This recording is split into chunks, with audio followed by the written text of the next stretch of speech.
Trigonometry में आगे चलते हैं। कुछ क्वेश्चन करते हैं।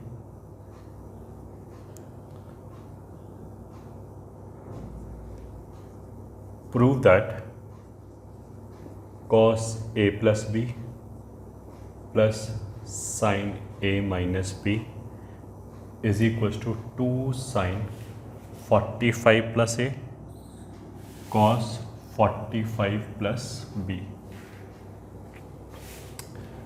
सेकेंड क्वेश्चन में sin theta plus 5 minus 2 sin theta plus sin theta minus 5 whole divided by cos theta plus 5 minus 2 cos theta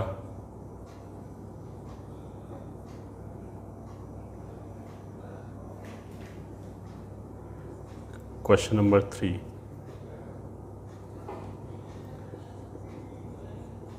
sine A plus 2 sine 3a plus sine 5a whole divided by sine 3a plus 2 sine 5a plus sine 7a बराबर sine 3a upon sine 5a।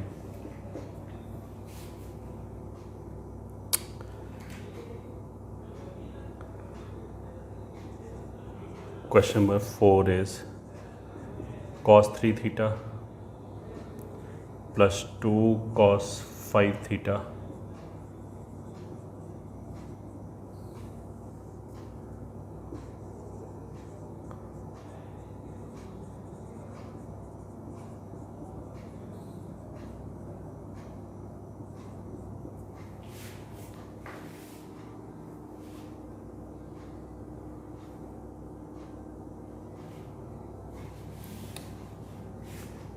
is equals to cos 2 theta minus sine 2 theta into tan 3 theta.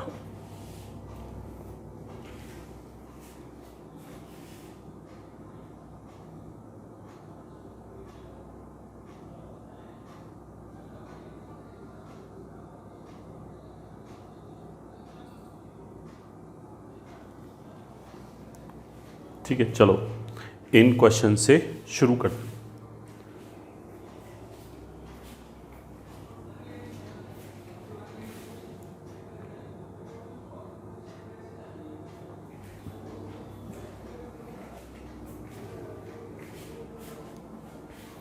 जैसे हम question number 1 की तरफ देखें तो left hand side पे क्या लिखा है, cos a plus b plus sine a minus b. अब देखो ये सम लिखा है, ये प्रोडक्ट लिखा है, तो अपना वही साइन सी प्लस साइन डी वाला है या cos c plus cos d वाला फॉर्मूला लगा सकते हैं। बट इसमें क्या है कि वो फॉर्मूला लगाने के लिए या तो दोनों ही साइन के टर्म्स होने चाहिए या दोनों ही कॉस के टर्म्स होने चाहिए, पहली बात। अच्छा, तो इनमें से या तो हमने इसको कॉस में चेंज कर लिया, इसको साइन में चेंज कर लिया, ठीक है, इसको साइन में चेंज कर लिया, क्योंकि जब साइन सी प्लस साइन डी का फॉर्मूला लगेगा तो उसमें साइन और कॉस दोनों ही आएगा, ठीक है। So this can be written as sine 90 plus a plus b. ये थीटा का काम कर रहा है, sine 90 plus theta, cos theta होता है प्लस का, तो ये सी के बराबर आ जाएगा, plus sine a minus b. So this is equal to 2 sine. अब फॉर्मूले जो हैं वो तो तुम्हें याद करने पड़ेंगे, एंड फॉर्मूले याद होंगे then only you will be able to proceed, वरना तो वहीं स्टक हो जाएंगे। साइन सी प्लस साइन डी, तो 2 sine C plus d by 2 होता है, तो दिस प्लस दिस, तो बी और बी कैंसिल हो जाएगा, तो 90 प्लस 2a आ जाएगा बाई 2 इंटू कॉस में डिफरेंस दिस माइनस दिस, तो जब इसमें से इसको घटाएंगे तो b और b तो ऐड हो जाएगा, सही है, a सब्ट्रैक्ट हो जाएगा, तो इसमें 90 plus 2b whole divided by 2, so this is equal to 2 sine 90/2 45 हो गया plus a into cos 45 plus b which is right hand side, तो हैंस प्रूव्ड। ये देखिए सारे क्वेश्चन में ये लिखा हुआ है prove that prove that prove that, ठीक है। In fact question number 2, 3, 4 you can see are almost similar.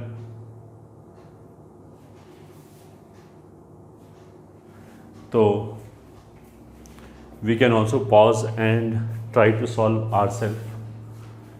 Question number 2, sin theta plus phi minus 2 sin theta plus sin theta minus phi upon cos theta plus phi minus 2 cos theta plus cos theta minus phi, ठीक है। Left hand side ये हो गया, left hand side is equal to this. तो इसमें हम क्या कर सकते हैं, दिस इज इक्वल टू, इन दोनों को एक साथ क्लब किया, क्योंकि देखो एक एंगल थीटा प्लस फाई है, एक थीटा माइनस फाई है, तो जब एंगल जोड़ेंगे और घटाएंगे तो एक बार थीटा कैंसिल हो जाएगा, एक बार फाई कैंसिल हो जाएगा। तो इसको साइन सी प्लस साइन डी की तरह जोड़ा, तो 2 साइन सी प्लस साइन डी का फॉर्मूला कितना होता है 2 sine C plus d by 2 cos c minus d by 2। तो साइन के अंदर तो सम बाई 2 आ जाएगा, मतलब एंगलों का sum, theta plus five theta minus five का सम 2 थीटा बाई 2 थीटा आ जाएगा। कॉस के अंदर डिफरेंस आ जाएगा, तो इसमें से अगर इसको घटाया थीटा चला जाएगा, फाई डबल हो जाएगा बाई 2 माइनस 2 साइन थीटा, ये वाला ये आ गया, होल डिवाइडेड बाई। अब इसको देखा, ठीक है, cos plus cos, cos c plus cos d में तो दोनों ही कॉस के टर्म्स आते हैं, कॉस सम बाई 2, तो थीटा प्लस फाइव और थीटा माइनस फाइव का सम बाई 2 तो वही आएगा जो ऊपर आया था, बस इसमें दोनों कॉस कॉस ही आएगा, माइनस 2 कॉस थीटा। तो एक तो 2 कैंसिल कर सकते हैं, इन दोनों में से साइन थीटा कॉमन निकाल सकते हैं, साथ में कितना आ जाएगा cos five minus 1 upon cos theta common निकाल सकते हैं, कॉस फाइव माइनस 1, ठीक है। Cos five minus 1 cos five minus 1 cancel हो जाएगा, this is equals to tan theta, ठीक है, which is again right hand side, this is right hand side, तो हैंस प्रूव्ड। ठीक है, अब ये अगले वाला जो क्वेश्चन है वो लगभग सिमिलर ही क्वेश्चन है, फिर भी let's do it. Question number 3 का left hand side is sine A plus, इसको ले आए साइन 5a। अब देखो क्लब करने से पहले हम थोड़ा बहुत कैलकुलेशन करके देख सकते हैं अपने आप, जैसे 5a और a है, तो 5a और a का सम बाई 2 6/2 3 हो जाएगा, एंड डिफरेंस बाई 2, तो 5a और a का डिफरेंस 4a होगा, बाई 2 2a हो जाएगा, तो 3a और 2a वाले एंगल जनरेट होंगे। ये 3a लिखा हुआ है, तो आई शुड अंडरस्टैंड कि शायद कुछ कॉमन आ जाए, तो साइन 3 ऐसी 7 और 3 10/2 5 होता है, तो इसलिए इन दोनों को क्लब किया, plus sine 7a plus 2 sine 5a, this is equals to, या यहीं लिख लिया sine C plus sine d 2 sine sum by 2 into cos difference by 2, तो 5a और a। अच्छा, कॉस के अंदर मैटर नहीं करता कि हम a माइनस बी लिखें डिफरेंस या b माइनस a लिखें, साइन के अंदर सम लिखना हो तो फिर तो मैटर करेगा कि a माइनस बी होगा या b माइनस a होगा, तो उस बारे में पर्टिकुलर रहेंगे। 3 साइन, सॉरी 3 कहाँ से आ गया, 2 साइन 3 है, ऐसे ही डिनोमिनेटर में 2 साइन के अंदर 7 प्लस 1 8/2 2a। अच्छा, ये हमने गलत लिख दिया, 3a आएगा डिनोमिनेटर में, ये 3 है, तो 7 और 3 10/2 5a कॉस में difference 4a/2 2a plus 2 sine 5a। अब न्यूमरेटर से एक तो चलो पहले 2 कैंसिल कर दिया, साइन 3a कॉमन आ जाएगा, साथ में कितना बचेगा cos 2a plus 1 whole divided by sine 5a denominator में कॉमन आ जाएगा, साथ में कितना बचेगा कॉस 2a प्लस 1। ये दोनों कैंसिल, तो this is sine 3a upon sine 5a which is right hand side, तो हैंस प्रूव्ड।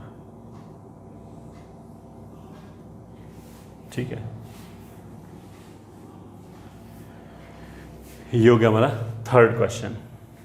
अब last question number 4, left hand side बराबर कॉस 3 थीटा प्लस, यही दोनों एक साथ लिखे, cos 3 theta cos 7 theta, cos 7 theta plus 2 cos 5 theta divided by, यहाँ पे भी cos theta and cos 5 theta एक साथ plus 2 cos 3 theta which is equals to 2 cos sum by 2 5 theta cos difference by 2 2 theta plus 2 cos 5 theta upon 2 cos c plus cos d में दोनों term cos के आएंगे, तो एक बार 5 plus 1 by 2 3 theta 5 minus 1 by 2 2 theta plus 2 cos 3 theta, तो 2 2 2 2 cancel, numerator में से cos 5 theta common आ जाएगा एंड इधर लिख लेते हैं is equals to cos 5 theta common आ गया, अंदर बचा cos 2 थीटा प्लस 1 इंटू, ठीक है, ये दोनों टर्म कैंसिल, या cos 5 थीटा अपॉन 3 थीटा। ठीक है, अब इतना तो देखो मैनिपुलेशन आगे सोच सकते हैं, डायरेक्टली ये तो नहीं लिखा है, बट जो एंगल लिखे हैं उसमें यू कैन सी 2 और 3 करके लिखा है, 2 और 3 5 ही होता है, तो ये जो ऊपर 5 बचा इसको हमने लिख लिया 3 theta plus 2 theta upon cos 3 theta. अब cos a प्लस बी का फॉर्मूला आ गया, cos a प्लस बी में क्या होगा cos a cos b cos 3 theta cos 2 theta minus sine 3 theta sine 2 theta whole divided by cos 3 theta. तो पहले वाले term में cos 3 थीटा कैंसिल हो गया, केवल cos 2 थीटा बचा, दूसरे वाले में साइन अपॉन cos 10 हो गया, तो माइनस 10 3 थीटा और दूसरा साइन 2 थीटा बच गया, तो यही एग्जैक्टली राइट हैंड साइड है। So this is right hand side and hence proved. ठीक है, तो कुछ एप्लीकेशन हो गया साइन सी प्लस साइन डी, साइन ए प्लस बी, इस तरह के फॉर्मूलों का।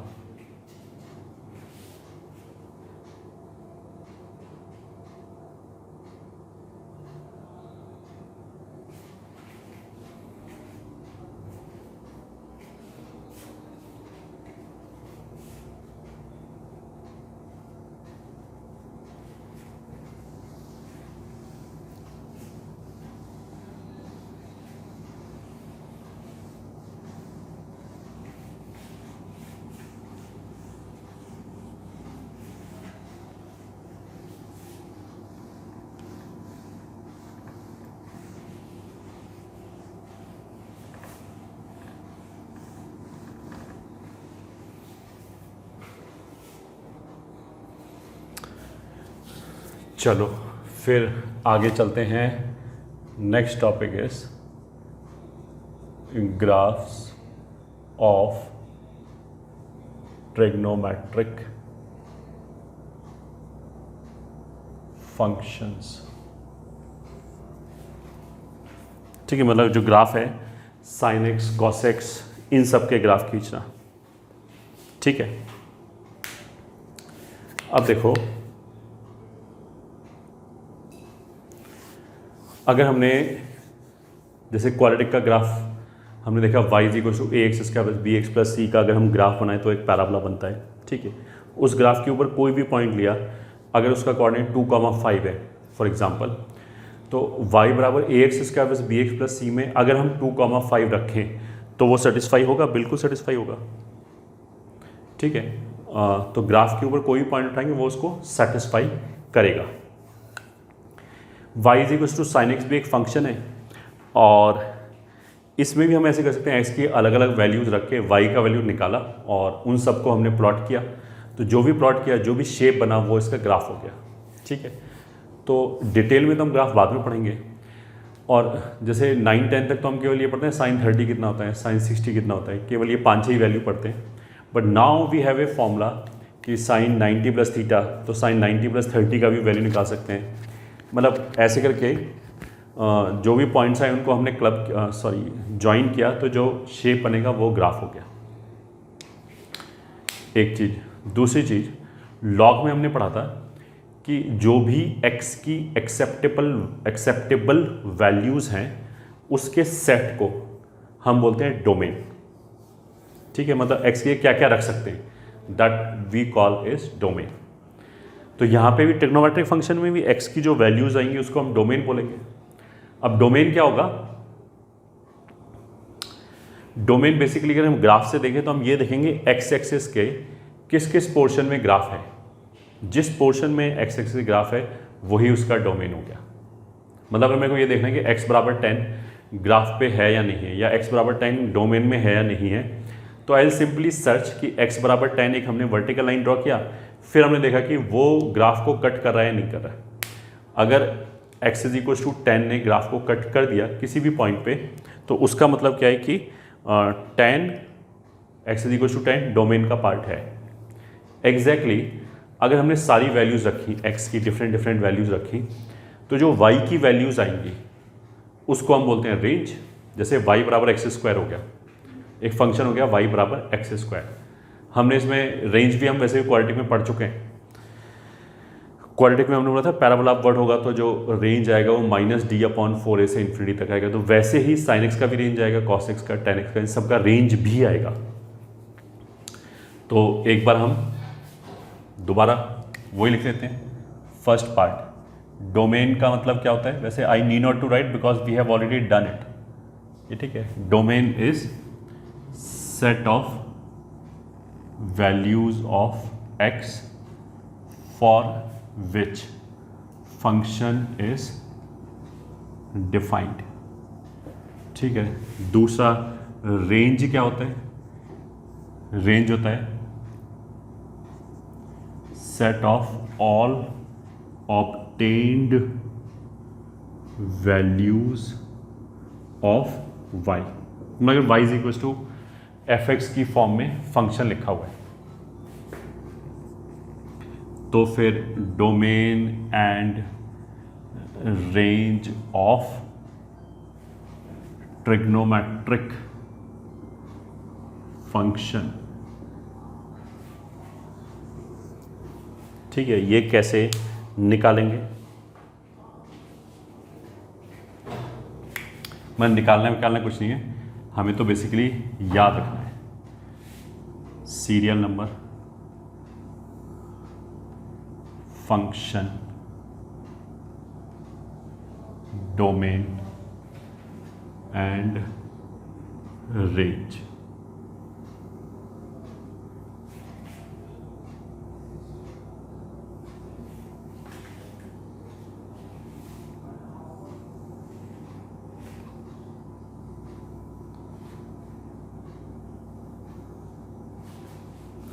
ठीक है, फर्स्ट आता है साइन एक्स। साइन एक्स का डोमेन क्या है, आर। मतलब साइन एक्स में एक्स की जगह हम कुछ भी रखें, इट इज़ ऑलवेज डिफाइंड, ये ठीक है। एक्स कुछ भी रख सकते हैं, ये हमेशा ही डिफाइन है, इसलिए डोमेन क्या हो गया, आर। साइन एक्स की जो वैल्यू आएगी वो हमेशा कितना आता है, -1 और 1 के बीच में। तो जो भी हम साइन एक्स का ग्राफ बनाएंगे, एक्स एक्सिस पे तो एक एक पॉइंट कवर होगा, कोई भी पॉइंट लो, वहाँ से लाइन खींचो, वर्टिकल लाइन खींचो, ग्राफ के किसी पॉइंट पे कट करेगा, तो उस पॉइंट पे जो भी एक्स कोऑर्डिनेट होगा वहाँ पे पॉइंट आ रहा है, उसका मतलब क्या कि डोमेन में, मतलब क्या बोला हमने, दोबारा सुना कि जो साइन एक्स ग्राफ होगा उसमें हमने कोई भी एक पॉइंट लिया एक्स एक्सिस के ऊपर, मान लिया x बराबर 5, फिर हमने एक वर्टिकल लाइन खींचा 5 पे, तो उस लाइन पे x बराबर 5 ही होगा सब पॉइंट्स पे, तो वो लाइन पक्का ग्राफ को कहीं ना कहीं कट करेगा। जिस पॉइंट पे कट करेगा उसके x की वैल्यू 5 होगी, तो 5 के करस्पॉन्डिंग हमें पॉइंट मिल गया तो वो डोमेन हो गया। ठीक है, तो r का मतलब क्या है कि x एक्सिस के सारे पॉइंट मिल जाएंगे हमें। रेंज का मतलब -1 से 1 क्या है कि y एक्सिस की तरफ अगर हम देखें तो केवल -1 और 1 के बीच में ही ग्राफ आएगा, उसके ऊपर नीचे नहीं आएगा। तो केवल -1 y एक्सिस पे, -1 और 1 के बीच में ही ग्राफ रहेगा। तो फर्स्ट तो ये हो गया। सेकंड हो गया cos x। ठीक है, cos x का भी डोमेन R है, इट इज़ ऑलवेज डिफाइंड, चाहे x कुछ भी रखो, और इसका भी रेंज -1 to 1 है। तो cos x का भी जो वैल्यू है, cos x की वैल्यू वो भी -1 और 1 के बीच में ही रहेगा, कभी भी बाहर नहीं जाएगा। ठीक है, थर्ड हो गया tan x। tan x में क्या होगा कि इसका जो डोमेन है, जैसे हमें पता है ना tan 90 डिग्री अनडिफाइन होता है। ठीक है, बचपन में तो इन्फिनिटी बोलते थे, बट हमने फंडामेंटल ऑफ मैथमेटिक्स में पढ़ाया था कि इन्फिनिटी नाम की कोई चीज़ नहीं होती, हम इसको क्या बोलेंगे, अनडिफाइंड। तो जैसे 90 डिग्री अनडिफाइन होगा, वैसे ही 270 डिग्री भी अनडिफाइन होगा। π/2 का 90 डिग्री π/2, π/2 का कोई भी ऑड मल्टीपल ले आए, 3π/2, 5π/2, 7π/2, -π/2, -3π/2, सब जगह 10 अनडिफाइंड होगा। तो इसलिए जो इसका डोमेन है वो R minus odd multiple of π/2 ये हो गया। ठीक है, tan x का जो रेंज है वो R हो गया। R माइनस 2n+1 π/2 का मतलब क्या है कि π/2 का कोई भी ऑड मल्टीपल हटा के, R में से हटा दिया ये, तो वो हटा के बाकी सब जगह डिफाइंड है। तो I can put any real value, केवल π/2 के ऑड मल्टीपल हटा दिए। ठीक है, बाकी कुछ भी रख सकते हैं। फिर फोर्थ में क्या आएगा, cot x।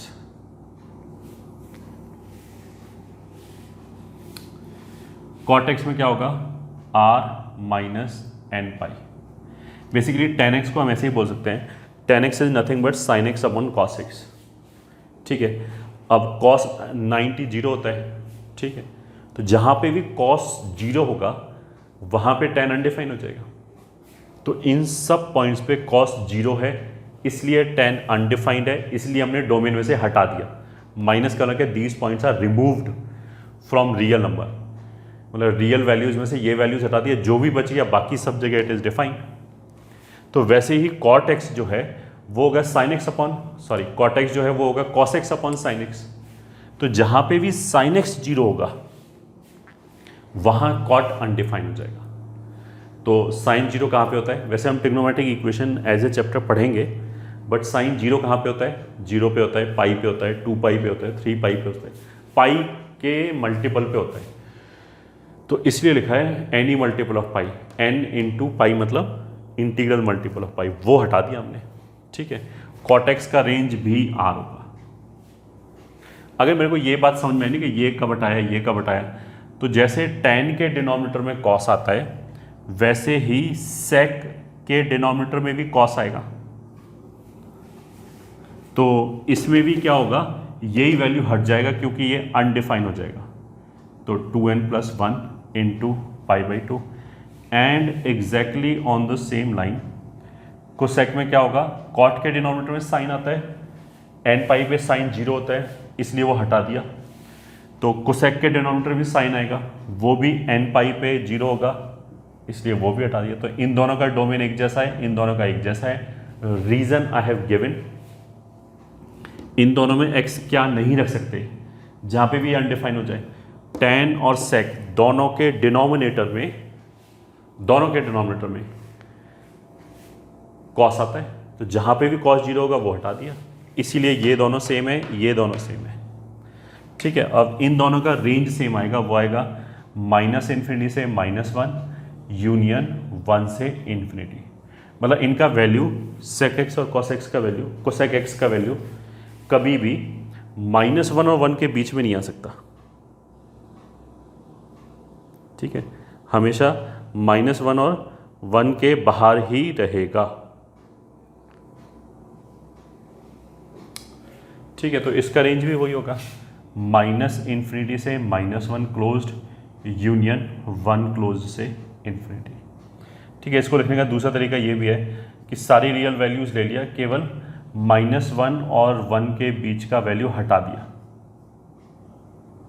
तो -1 to 1 ये इंटरवल लिखा है ओपन ब्रैकेट के साथ, तो -1 और 1 के बीच का सारा वैल्यू हटा दिया रियल में से, तब जो सेट बचा वो है ये।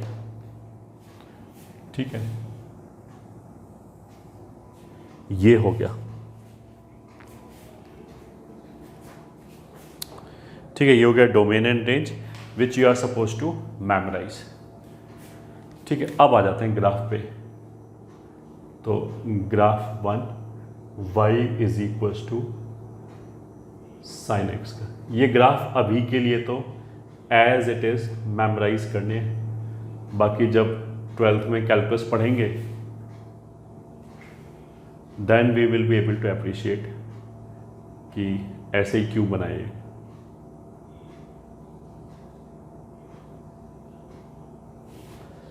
ऐसे ही इधर जाएगा,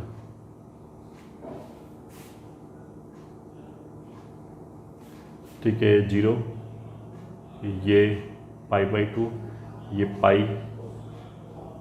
ये 3π/2, 2π, 3π एंड सो ऑन। ऐसे ही इधर ये -π, ये हो जाएगा -π/2, ये हो जाएगा -2π, -3π। देखो, जब हम ऐसे जाएंगे तो कहीं पे भी ब्रेक नहीं है, तो x एक्सिस पे कोई भी वैल्यू नहीं छूटेगा। y एक्सिस पे केवल इन दो लाइनों के बीच में है, तो ये वैल्यू 1 है और ये वैल्यू -1 है। तो ये यहाँ पे, यहाँ पे, यहाँ पे इनफाइनाइट जगह पे वैल्यू कितना है, -1। इसीलिए रेंज -1 to 1 आया। ठीक है, अच्छा, एक चीज़ और हम इसमें ध्यान दे सकते हैं कि जैसे यहाँ से लेके यहाँ तक का इतना जो ग्राफ है यही रिपीट कर रहा है बार बार। इसी को हम आगे रखते हुए चले जाएं तो यही रिपीट कर रहा है बार बार। इससे छोटा और कोई भी पोर्शन लेंगे तो वो रिपीट नहीं करेगा। जैसे इतना पोर्शन है, ये रिपीट नहीं करेगा, ये ऊपर है तो ऊपर ही आना चाहिए था अगर रिपीट करता तो ये जो सबसे छोटा लेंथ है जो रिपीट कर रहा है बार बार, मतलब ये 2π, इसको आगे रखा ये आ जाएगा, इसको आगे रखा फिर अगले वाला ब्रांच आ जाएगा ऐसे। This is called fundamental period. ठीक है, तो fundamental period of sine X is equals to 2π। ठीक है, साइन एक्स का फंडामेंटल पीरियड कितना है, 2π।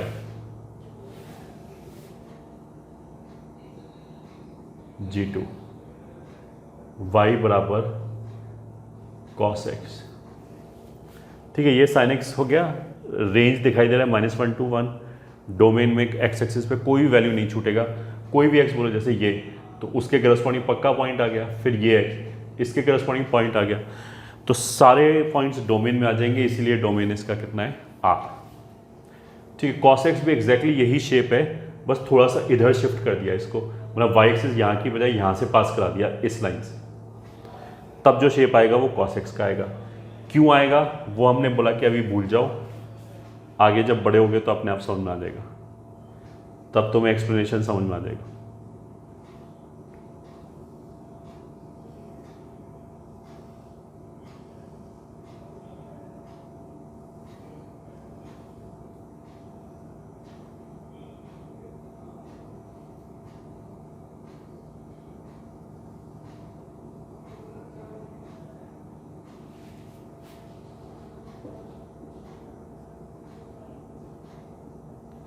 ये हो गया π/2, π, 3π/2, 2π,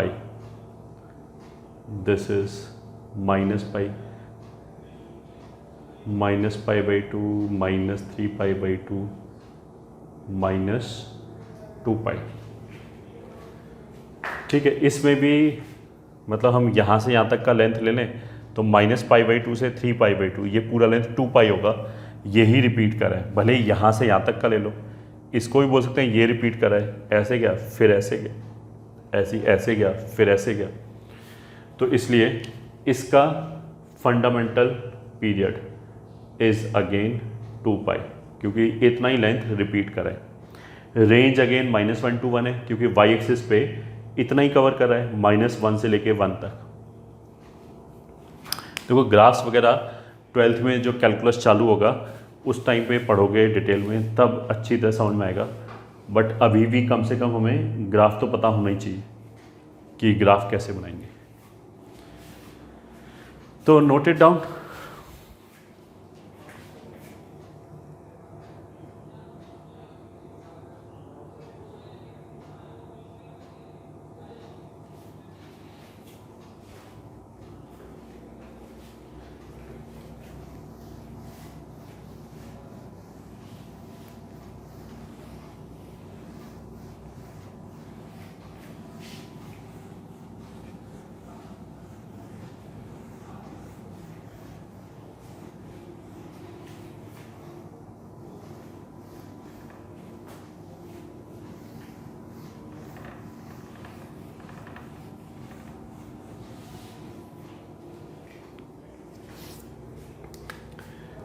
थर्ड ग्राफ है फिर y is equals to 10x।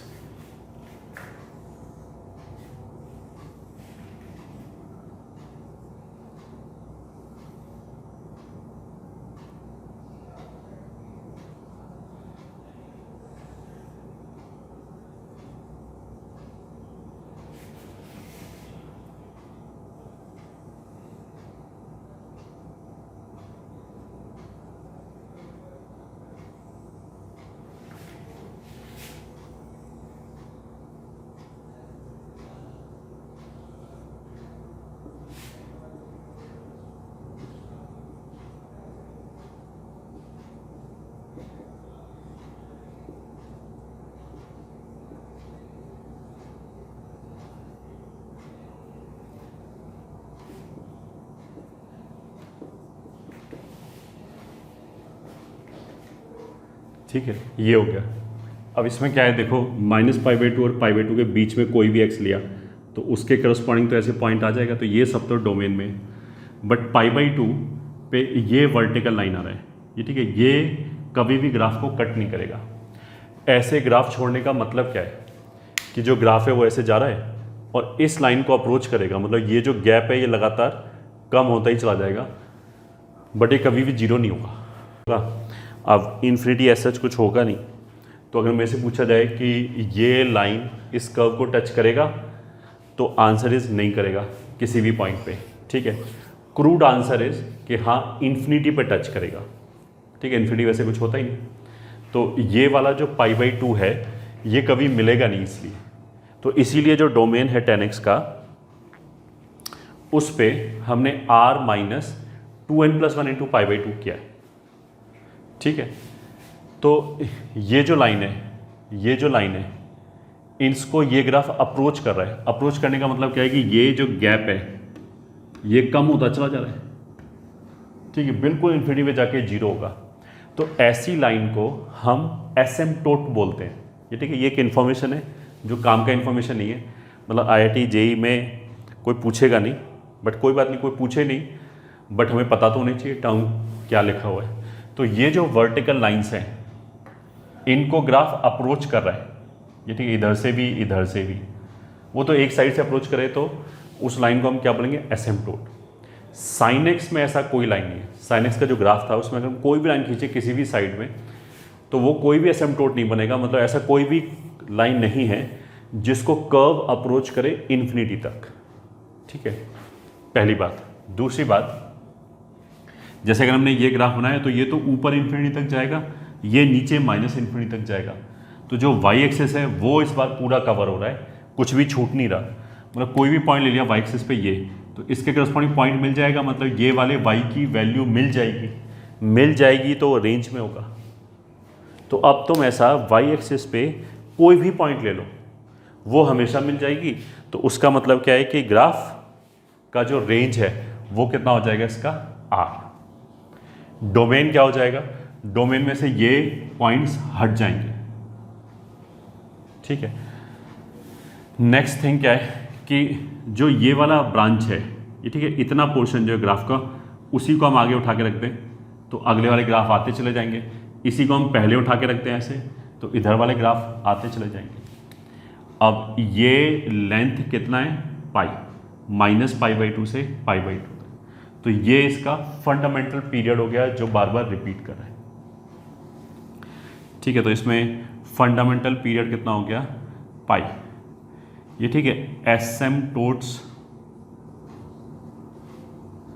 एसिम्पटोट्स किसको बोलते हैं, इन लाइनों को बोलते हैं, ये लाइन, ये लाइन, ये लाइन एसिम्पटोट्स हैं, लाइन्स हैं, लाइन को एसिम्पटोट बोलते हैं, ये ठीक है। ये लाइन एसिम्पटोट है, ठीक है। इसका इक्वेशन क्या होगा इस लाइन का, इस पे x हमेशा π/2 ही होगा, वर्टिकल लाइन है, तो x इज इक्वल्स टू, इस पे हमेशा कितना होगा π/2, इस पे हमेशा 3π/2 -π/2, तो 2n + 1 × π/2, ये बेसिकली इक्वेशन है इन लाइन का। तो एसिम्पटोट इज ऑल्सो ए कर्व, ठीक है, जिसका इक्वेशन क्या है, x is equals to 2n + 1 × π/2। अब n की अलग अलग वैल्यू रखेंगे तो आई विल गेट डिफरेंट एसिम्पटोट्स, और ऐसे मतलब इनफाइनाइट एसिम्पटोट्स हैं ये, ठीक है, इस डायग्राम के करस्पॉन्डिंग,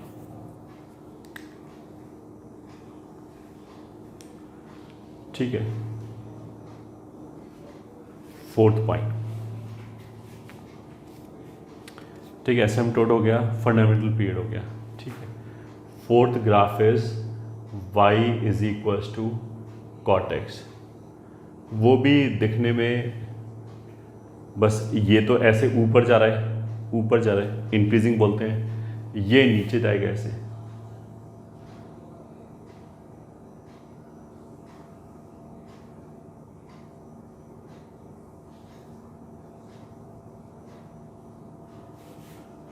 ठीक है, ऐसे ही इधर,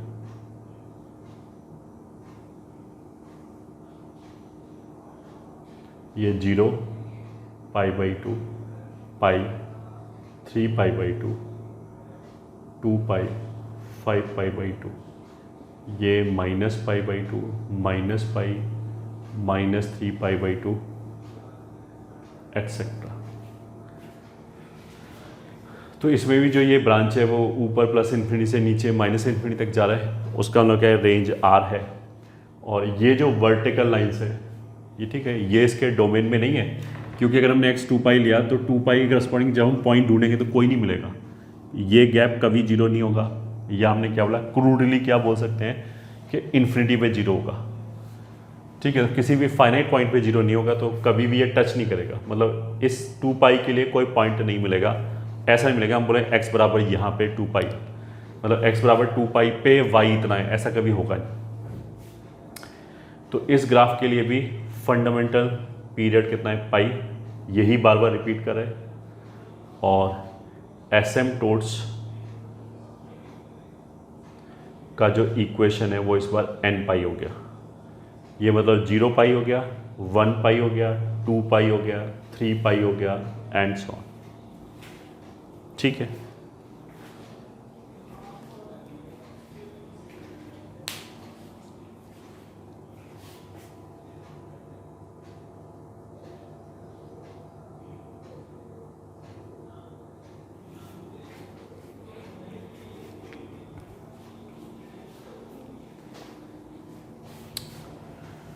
four,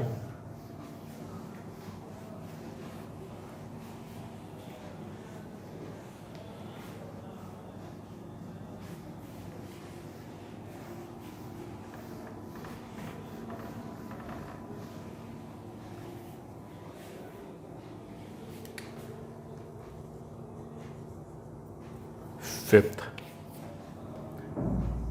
y is equals to sec x,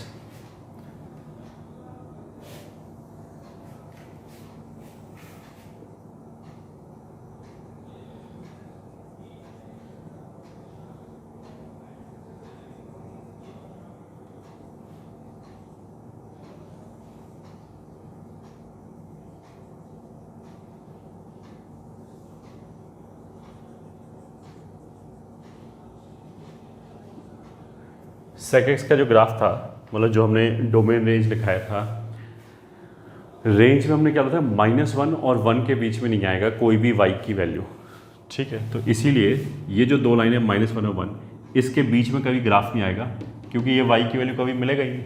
तो इसलिए इसके ऊपर ग्राफ रहेगा, नीचे ग्राफ रहेगा, तो इस टाइप से ग्राफ आएगा। अच्छा, ये दिखने में लग रहा होगा कि पैराबोला है, बट ये पैराबोला है नहीं ऑफ कोर्स, क्योंकि पैराबोला का तो इक्वेशन ही अलग होता है।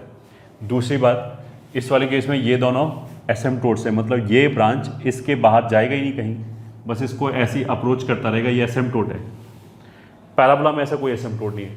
अगर हम पैराबोला बनाएंगे तो वो हमेशा ऐसे इन्फिनिटी तक जाएगा, कोई भी वर्टिकल लाइन खींचो वो उसको कट करके निकल जाएगा, उसमें कोई एसिम्पटोट नहीं है।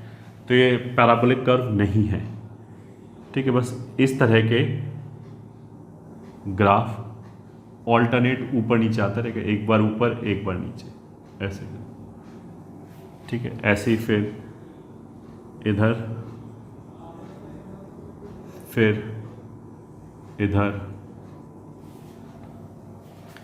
ठीक है। This is π/2, pi, 3π/2, 2π, -π/2, -π, -3π/2, -2π। ये y = sec x हो गया। बाकी सब वही है, एसिम्पटोट तो वही आएगा जो tan का आया था, क्योंकि जहाँ पे भी cos 0 होगा वहीं पे sec एंड tan अनडिफाइन होगा, क्योंकि इन्हीं दोनों के डिनोमिनेटर में cos आता है। तो अगर हम बात करेंगे तो क्या आ जाएगा, एसिम्पटोट्स तो हो जाएगा x = 2n + 1 × π/2, यही हो जाएगा। फंडामेंटल पीरियड जो है वो इसका 2π आ जाएगा। कितना लेंथ है जो रिपीट कर रहा है, ये लेंथ है, ये नहीं है। ये रिपीट करता तो ऊपर ही आता। इतने लेंथ को जब आगे रखेंगे ऐसे, तो इसकी वजह से ये आ जाएगा, इसकी वजह से आगे यहाँ पे ऐसे बनेगा। फिर इसी को दोनों साइड रखते हुए चले जाओ तो आ जाएगा पूरा ग्राफ। ये हमारे sec x का ग्राफ हो गया, ठीक है। एंड लास्ट ग्राफ क्या अपना हो गया, cosec x, ठीक है। दिखने में ये भी वैसा ही होगा, ठीक है। बस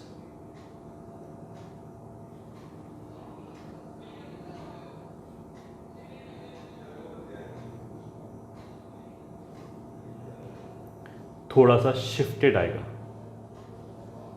जैसे वो तो y एक्सिस के ऊपर था, ये तो y एक्सिस के ऊपर था, और π/2 तक इधर जा रहा था, -π/2 तक इधर जा रहा था। ये इसको शिफ्ट कर दिया, ये 0 से π के बीच में ब्रांच आ जाएगा, बाकी कैरेक्टर एग्जैक्टली सेम है, ठीक है। ऐसे ही करके बनेगा, इधर भी इधर भी,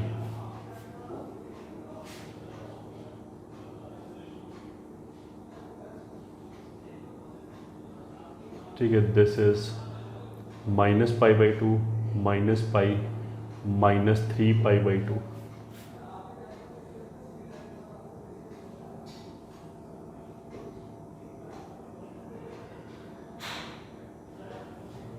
ये वाली वैल्यू 1, -1, ठीक है। इसमें भी एसिम्पटोट्स, ये जो लाइन है 0π, 1π, 2π, x = nπ, and fundamental period will remain 2π।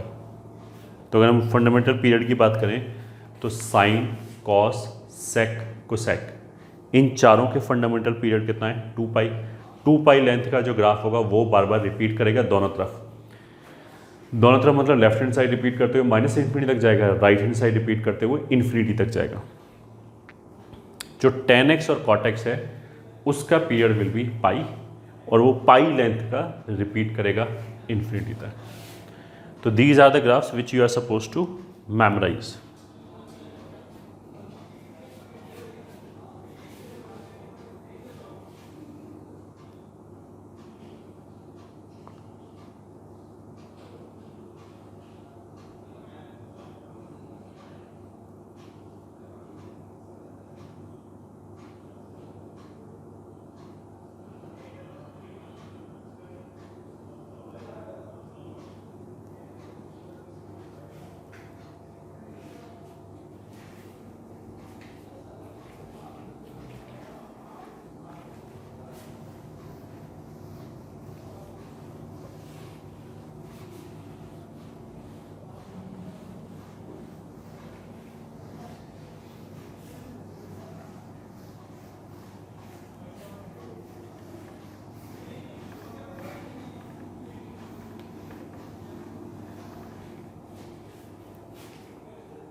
Next article में चलते हैं, विच इज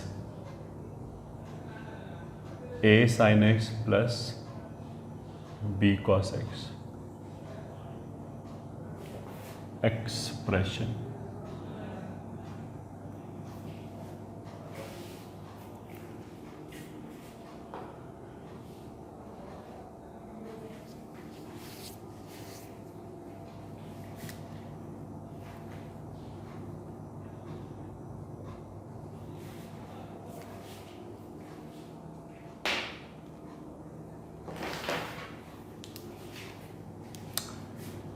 देखो हमारे पास मान लिया a sin x plus b cos x लिखा है। हमने क्या किया, a और b क्या है, sin x and cos x का कोफिशिएंट्स है। a sin x plus b cos x क्या है, इसको कैसे रेफर करेंगे, कैसे बोलेंगे, क्या बोलेंगे इसको, तो हम बोलेंगे ये sine x and cos x का लीनियर एक्सप्रेशन है। साइन एंड cos का एक लीनियर एक्सप्रेशन है, a sin x plus b cos x, जहाँ पे a और b कोफिशिएंट्स हैं। तो कोफिशिएंट जो हैं a और b, हमने उनको स्क्वायर किया, a स्क्वायर और b स्क्वायर, उनको जोड़ा a square plus b square, उसके स्क्वायर रूट से मल्टीप्लाई किया, तो ऑफ कोर्स डिवाइड भी करना पड़ेगा, और ऐसे लिख लिया हमने a square plus b square sine x plus b times a square plus b square cos x। ठीक है, a square plus b square को जोड़ा, उसके स्क्वायर रूट से मल्टीप्लाई किया, डिवाइड किया। क्यों किया वो भी पता लग जाएगा, बट हमने क्या किया ये समझ में आना चाहिए पहले तो, कि a मतलब जैसे 3 sin x plus 4 cos x लिखा है, तो 3 स्क्वायर प्लस 4 स्क्वायर 5 स्क्वायर होता है, उसका स्क्वायर रूट 5 होता है। तो हमने क्या किया, 5 से मल्टीप्लाई और डिवाइड किया, ऐसा करने से ये आ गया। अब देखो इसमें क्या है कि a को स्क्वायर किया, फिर हमने उसमें b स्क्वायर जोड़ा, तो a स्क्वायर से बड़ा नंबर आएगा, उसका फिर हमने रूट लिया, तब जो नंबर आएगा वो a से बड़ा होगा। उसका मतलब पक्की बात है कि ये a से बड़ा है। अब अगर a को मैंने इससे डिवाइड किया, a upon root a square plus b square किया, a से डिवाइड किया अगर इसको, तो फिर ये नंबर पक्की बात है फ्रैक्शन आएगा, क्योंकि ये बड़ा है ये छोटा है। ठीक है, ये फ्रैक्शन आएगा। सिमिलर लॉजिक से ये भी फ्रैक्शन आएगा, ये एक फ्रैक्शन है, ये दूसरा फ्रैक्शन है। ठीक है, a upon root a square plus b square एक मैग्नीट्यूड वाइज नेगेटिव भी हो सकता है, वैसे तो वो a पे डिपेंड करता है, a अगर नेगेटिव हुआ तो नेगेटिव हो जाएगा, तो मैग्नीट्यूड वाइज ये एक से छोटा आएगा, मतलब -1 और 1 के बीच में आएगा। ऐसे ही b upon root a square plus b square भी -1 और 1 के बीच में आएगा। ठीक है, अब इन दोनों में खूबी क्या है कि अगर मैं इसको स्क्वायर करूं तो आ जाएगा a square upon a square plus b square. इस नंबर को स्क्वायर करूं तो I will get b square upon a square plus b square. इन दोनों को जोड़ दें तो a square plus b square numerator में भी आ जाएगा, डिनोमिनेटर में भी आ जाएगा, तो कैंसिल होके कितना हो जाएगा 1। तो मतलब this square plus this square 1 हो गया। पहली बात, दोनों फ्रैक्शन है। इससे क्या पता लगता है, देखो अगर ये फ्रैक्शन है तो I can assume this is equals to sine alpha let. ठीक है, अगर कोई वैल्यू मान लिया, अभी हमने पढ़ा है कि साइन एक्स का रेंज क्या होता है, -1 to 1। तो अगर मान लिया कोई नंबर लिखा है 5/2, 5/2 मतलब 2.5, तो 5/2 को I cannot assume as sine x. 5/2 sine x थोड़ा हो जाएगा, 5/2 तो 1 से बड़ा है, वो साइन एक्स के बराबर थोड़ा हो सकता है। बट यहाँ पे बिकॉज ये नंबर फ्रैक्शन है, इसलिए इसको साइन अल्फा मान सकते हैं, क्योंकि 1 से छोटा है और साइन भी 1 से छोटा होता है। पहली बात। दूसरी बात, this square plus this square 1 है और sine square plus cos square भी 1 है। तो अगर हमने इसको साइन बोला तो ये वाला टर्म, मतलब ये पूरा टर्म, ये इस पूरे टर्म की बात करें, ये अपने आप कॉस अल्फा बन जाएगा। तो root a square plus b square ने हमारे लिए 2 ऑब्जेक्टिव अचीव किया। पहला ऑब्जेक्टिव तो उसने क्या किया कि जो भी नंबर था उसको फ्रैक्शन बना दिया, पहले वाले को भी दूसरे वाले को, ये भी फ्रैक्शन ये भी फ्रैक्शन। दूसरा उसने क्या किया कि उसको एक स्पेशल फॉर्मेट में लेके आ गया कि उन दोनों के स्क्वायर का सम 1 हो जाए, ताकि अगर हम एक को साइन अल्फा बोले तो दूसरा कॉस अल्फा बन जाए अपने आप। ये दोनों काम किए इसने, ठीक है, बड़ा काम। तो अब ऐसा करने से फ़ायदा क्या हुआ? ऐसा करने से ये फ़ायदा हुआ कि अब ये ऐसे हो गया cos alpha into sine x plus sine alpha into cos x. ये तो फॉर्मूला हो गया, this is equals to root a square plus b square into sine x plus alpha का फॉर्मूला हो गया। Root a square plus b square is nothing but a number, और ये sine x plus alpha का formula हो गया, ठीक है। फॉर एग्जाम्पल अगर मान लिया ऐसे लिखा है root 3 sine x plus cos x, ठीक है, तो इसको हम कैसे लिख सकते हैं? ए स्क्वायर इज 3 प्लस 1 का स्क्वायर इज 1, तो 3 प्लस 1 4 हो गया, उसका स्क्वायर रूट 2, तो ए स्क्वायर प्लस बी स्क्वायर की, ए स्क्वायर प्लस बी स्क्वायर के रूट की वैल्यू कितनी आ गई? 2। तो हमने इसको 2 से मल्टीप्लाई किया एंड डिवाइड किया,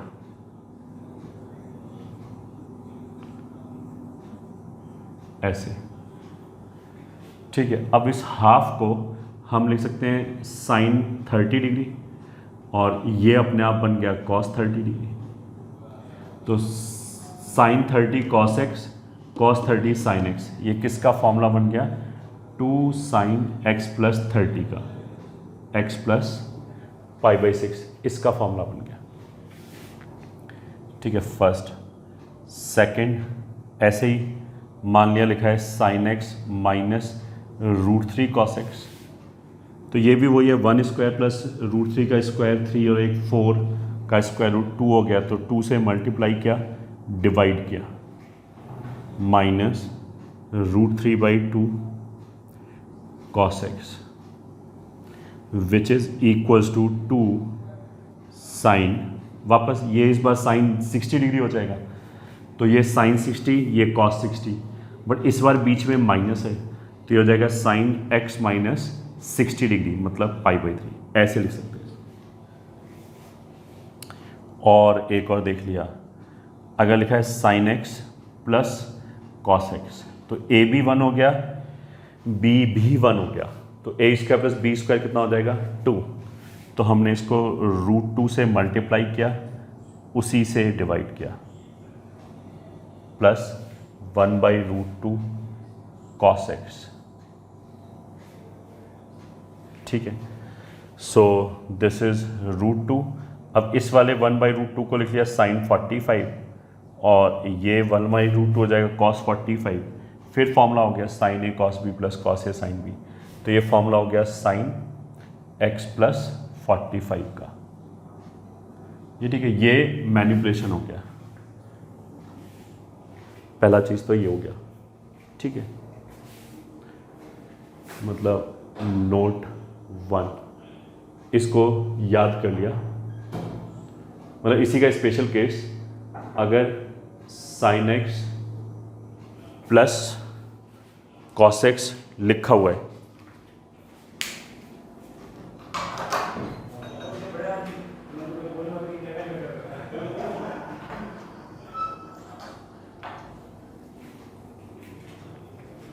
अगर sign x plus cos x लिखा हुआ है, तो जैसे हमने यहाँ पे लिखा, ये ठीक है, इसको याद रखा क्योंकि फ्रीक्वेंटली अकरिंग एक्सप्रेशन है, तो हम इसको √2 साइन एक्स प्लस π/4 लिख सकते हैं, ठीक है।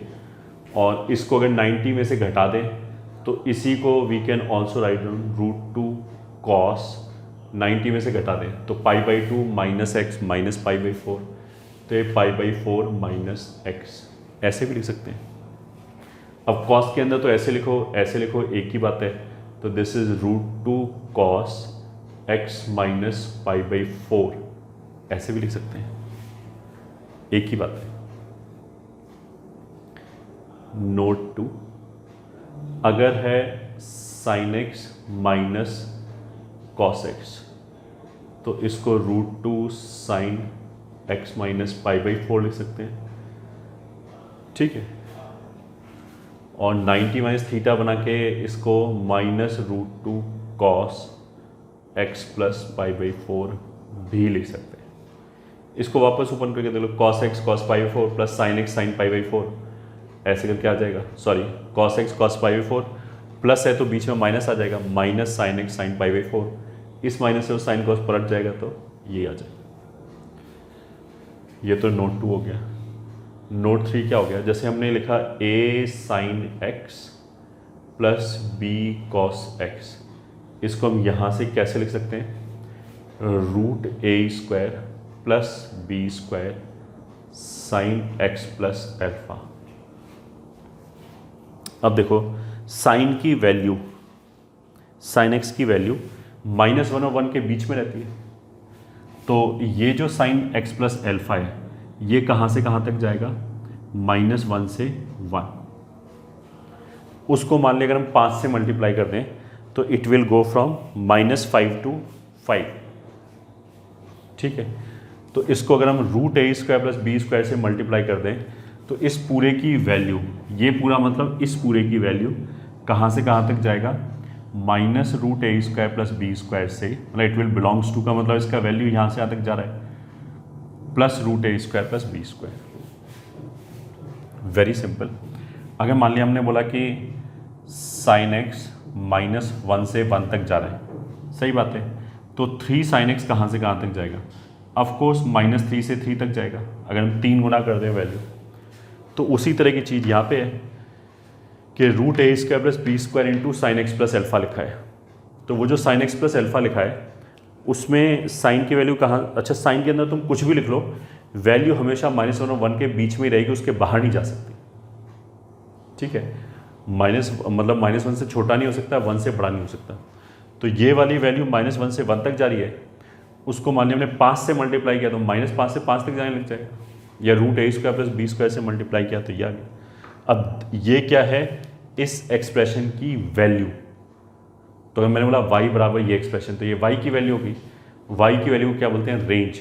तो इस एक्सप्रेशन, इस पूरे एक्सप्रेशन की वैल्यू, x की वैल्यू तो यहाँ पे रखेंगे, ठीक है। इस पूरे एक्सप्रेशन की वैल्यू रेंज हो गई, तो इसकी रेंज ये लिखी हुई है। So this would imply range of a sin x plus b cos x is -√a² plus b² से √a² प्लस b², ठीक। तो this is an important result which you are suppose to memorise.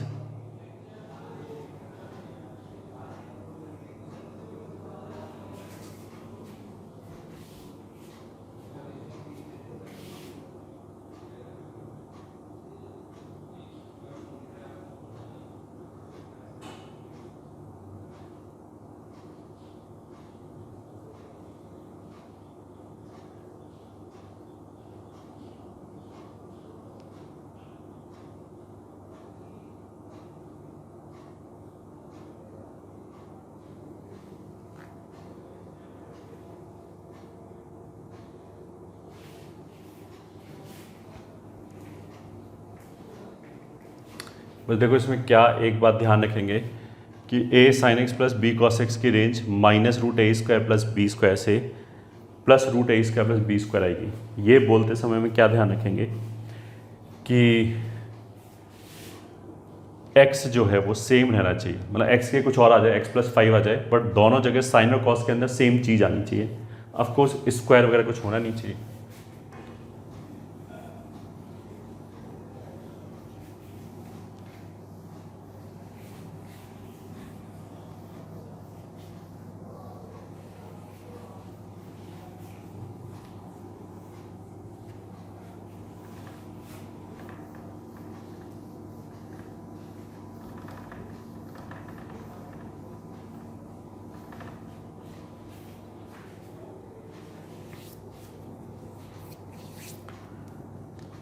हाँ, तो अब करते हैं question find range of followings. First 3 sin x plus 4 cos x. Second -5 sin x minus 12 cos x. Third 2 sin 3x plus 5 plus 3 cos 3x plus 5. Answer first part के लिए a का value कितना हो गया 3, b का value कितना हो गया 4, तो a² प्लस b² का रूट कितना हो जाएगा 5. ये दोनों x बराबर है क्या? आंसर इज हाँ. तो बस यही चाहिए होता है हमें. तो रेंज क्या हो गया -5 से 5. सेकेंड पे a का वैल्यू -5, b का value -12. This implies root a negative हो तो उससे कोई फर्क नहीं पड़ता है, स्क्वायरिंग करेंगे खत्म हो जाएगा. तो 12² प्लस 5² 13² होता है, 13 हो गया. ये आर्ग्यूमेंट सेम है हाँ. तो रेंज कितना हो गया -13 से 30. ठीक है, यही आंसर हो गया. थर्ड क्वेश्चन a का वैल्यू 2, b का वैल्यू -3, तो रूट a² प्लस b² का वैल्यू कितना हो जाएगा रूट 9 4 13. रूट 13 आर्ग्यूमेंट सेम है हाँ सेम है. तो बस फिर रेंज विल बी -√13 से प्लस का √13.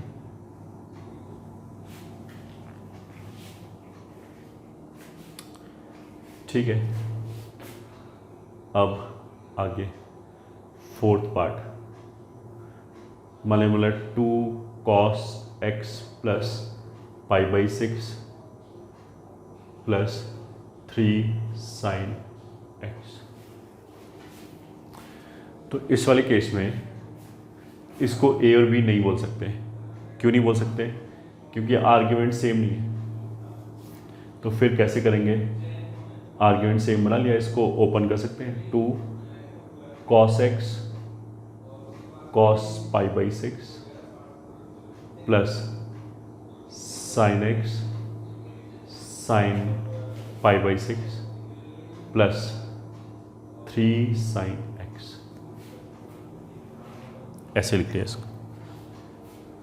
This will imply 2 cos x cos 30 degree होता है √3/2 प्लस 2 sin x sin 30 होता है 1/2 प्लस ये वाला टर्म 3 sin x.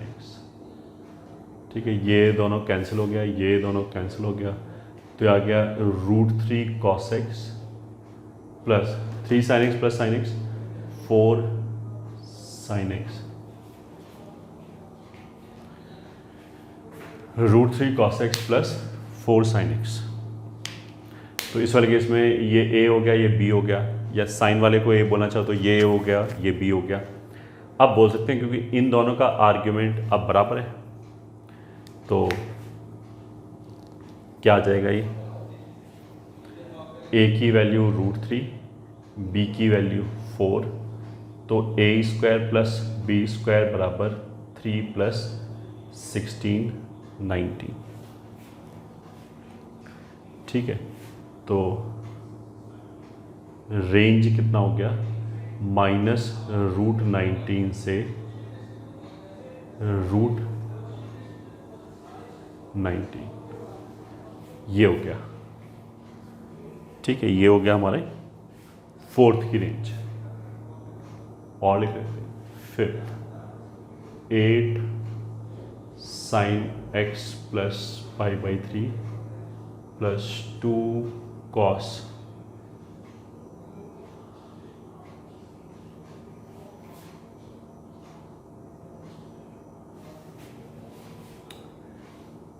आंसर। ठीक है, इसमें भी आर्ग्यूमेंट सेम नहीं है, ये अलग है ये अलग है, तो नहीं कर सकते, कोई बात नहीं। 8 sine x plus pi by 3 plus 2 cos 90, ये ठीक है, plus theta, sine 90 plus theta या 90 माइनस थीटा, दोनों ही कॉस थीटा होता है, कुछ भी लिख लिया, साइन 90 प्लस थीटा लिख दिया या 90 माइनस थीटा लिख दिया। ठीक है, this is equals to 8 sine x plus pi by 3। देखो इसको भी हम ऐसे कर सकते थे, कर सकते हैं अभी भी, कि साइन a प्लस बी का फॉर्म लगा दिया, ओपन कर दिया, इधर कॉस a माइनस बी का फॉर्म लगा दिया, ओपन कर दिया, फिर टर्म्स को कलेक्ट कर लिया, तो उसमें क्या होगा, एक साइन x का टर्म बचेगा, एक कॉस x का टर्म बचेगा, वहाँ से भी आंसर आ जाएगा। बट देखो इसमें हमें नोटिस करने लायक चीज़ क्या मिला, कि एक जगह एंगल 60 डिग्री है, पाई बाई 3 इन्वॉल्व है, एक जगह 30 इन्वॉल्व है, और 60 और 30 में 90 का सम होता है, ये ठीक है, 60 और 30 का 90 सम हो गया, तो वी आर ट्राइंग टू सी कि यहाँ से ऐसा तो नहीं यही जनरेट हो जाए, तो फिर क्वेश्चन बहुत जल्दी प्रूव हो जाएगा। So this is equals to +2 sine 90, मतलब पाई बाई 2 में से, मतलब 90 में से 30 घटाएंगे 60 बचेगा, तो ये भी x प्लस पाई बाई 3 हो गया। तो 8 times this plus 2 times same thing will be 10 times same thing sine x plus pi by 3। अब ऐसा करने से बहुत ईजी हो गया, क्योंकि जो sine x plus pi by 3 है, साइन के अंदर कुछ भी जाए ये -1 से 1 तक ही जाएगा, ये वाला वैल्यू, और उसको हमने 10 से मल्टीप्लाई कर लिया, तो ये पूरा वैल्यू -10 से 10 तक ही जाएगा, यही आंसर हो गया, यही रेंज हो गया। तो बहुत जल्दी हो गया अगर हमने ये ऑब्जर्व कर लिया तो।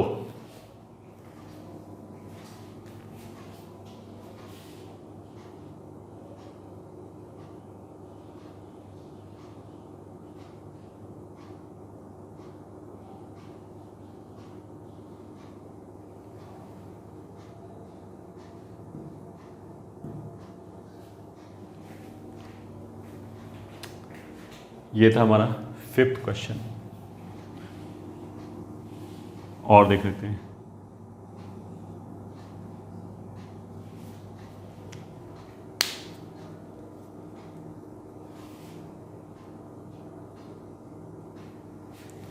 सिक्स्थ क्वेश्चन मान लिया ऐसे लिखा है, 4 sine x plus cos square x plus 3।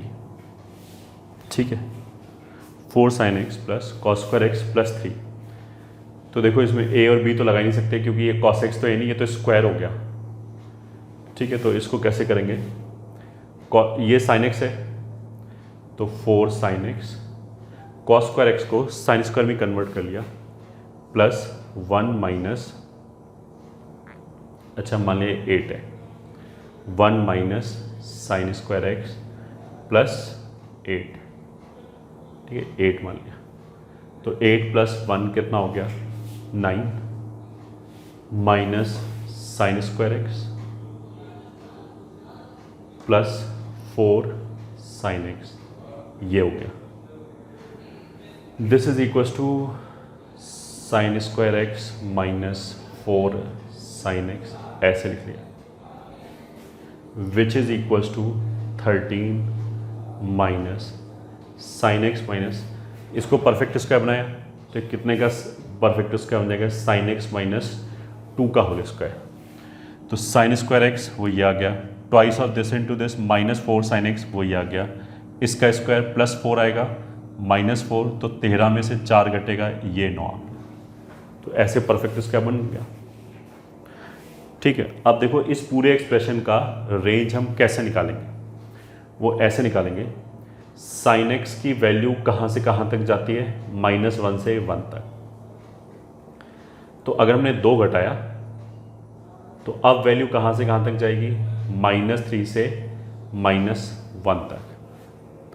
अगर हमने -3 से -1 तक की सारी वैल्यूज़ को स्क्वायर किया, इन सब को स्क्वायर किया, तो कहाँ से कहाँ तक आ जाएगा? 1 से लेके 9 तक। ठीक है, मतलब इसका रेंज आ गया 1 से लेके 9 तक, इसका स्क्वायर ये आ गया, इसका स्क्वायर ये आ गया। फिर माइनस ऑफ साइन एक्स -2 का स्क्वायर, माइनस से मल्टीप्लाई किया तो पलट जाएगा, -9 से -1। अब इसमें 13 ऐड कर दिया, 13 माइनस साइन एक्स -2 का होल स्क्वायर, तो 4 से लेके 12 तक। तो इस एक्सप्रेशन का वैल्यू अगर ये जा रहा है तो यही रेंज हो गया, तो ये रेंज कितना हो गया? 4 से लेके 12 तक। यही रेंज है, यही आंसर है।